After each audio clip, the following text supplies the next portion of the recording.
Alors, comment installer Docker? Donc ici, par exemple, si je viens ici au niveau du site, ok, donc ici, brièvement, lorsqu'on fait Get Started ici, voilà, on vient là, hop, et il nous montre au fait toute, par exemple, moi dans mon cas, je suis sur Mac, mais si vous voulez au fait installer ça sur Linux, vous avez l'option là directement. Donc il faut dire que vous pouvez l'installer sur votre système d'exploitation. Peu importe le système, que ce soit du Mac OS ou de Linux, vous pouvez l'installer directement là-dessus. Et au fait, ce qui est requis ou ce qui a été conseillé, c'est de l'installer sur Linux pour pouvoir vraiment pratiquer. Mais si vous avez Laravel, vous avez plutôt, comment on dit, vous avez le système d'exploitation macOS, vous pouvez directement l'installer. Donc moi, dans mon cas, je l'ai déjà installé. C'est ce que vous voyez ici, Docker, ok.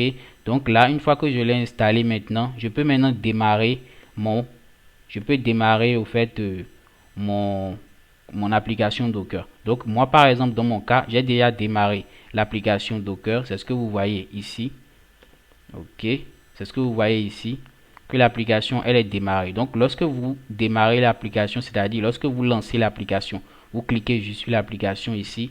OK, directement si vous venez au niveau de votre barre au fait en haut là directement, vous allez voir que ça a été démarré. Donc ici vous voyez que c'est en vert. Donc parfait, ça montre que effectivement que Docker est démarré. Donc parcourons un peu rapidement ici. Donc tout ce qui a rapport à cette partie, c'est par rapport aux préférences. Donc pouvoir apporter des modifications. Ici vous pouvez aller directement sur la documentation. Et ici c'est cette notion surtout qui nous intéresse, la notion de Docker Hub. Alors Docker Hub c'est quoi? Docker Hub c'est le site qui comporte en réalité la liste des images que vous pouvez installer. Ok, donc je vous avais parlé de la notion d'image. Donc une image va me permettre de pouvoir créer un container.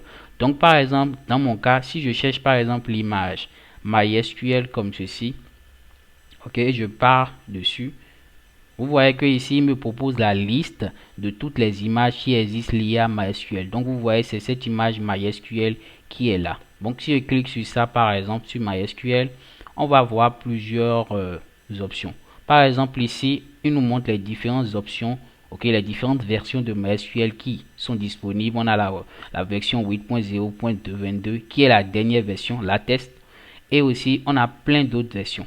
Donc ici, il faut noter que lorsque au fait je veux récupérer une image et je ne lui précise pas la version d'image au fait que je veux récupérer, il va télécharger cette dernière version là. Donc une fois que on a installé Docker et on a pu démarrer Docker comme dans mon cas ici, maintenant on va installer, on va télécharger un projet Laravel. Donc je vais au niveau du site de Laravel, ok. Je vais au niveau du site de Laravel, je vais sur Laravel et on va juste télécharger un projet Laravel. Donc moi dans mon cas, j'ai déjà téléchargé un projet Laravel.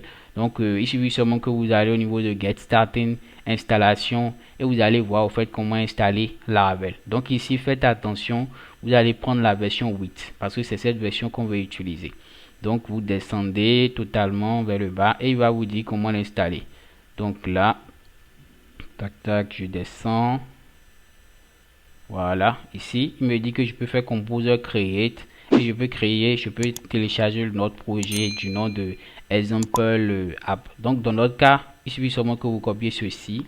Ok, vous allez au niveau de votre terminal là, voilà, et vous collez au fait celui-ci et vous allez remplacer le nom. Vous allez juste mettre, dans notre cas, vous allez mettre comme ceci. J'arrive. Vous allez mettre comme ceci, je vais zoomer. Voilà. Vous allez mettre ça et vous allez changer le nom. Vous allez mettre ici Laravel 8. Voilà.